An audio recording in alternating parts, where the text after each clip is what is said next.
The period of oscillation of a simple pendulum is T equals 2 pi square root of L upon G. Measured value of L is 20.0 centimeter, known to 1 mm accuracy.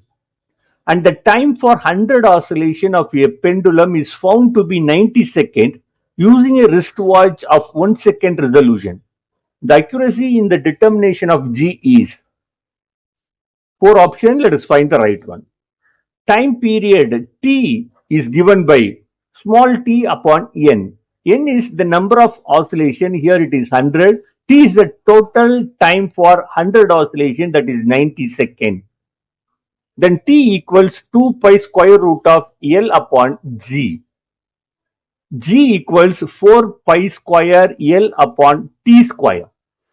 Then let us substitute the value of T as small t upon n. Substituting and rearranging, we get small g equals 4 pi square n square L upon T square. In this formula, 4 pi square n squares are constant, so we get the percentage error in the value of g is dg upon g multiply 100% equals dl upon L multiply 100% plus 2 times small dt upon t multiply 100%. The dl is the error in the measurement of length, which is equal to 1 mm, whereas the L is the length of the simple pendulum equals 20 centimeter. Then T dt is the error in the time, it is 1 second, and the T is 90 second.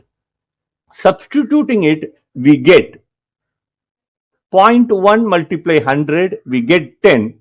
2 multiply 100, we get 200. Cancelling one cipher in two terms, we get finally 2.72%, and which is nearly equal to 3%, and the right answer is option A, 3%.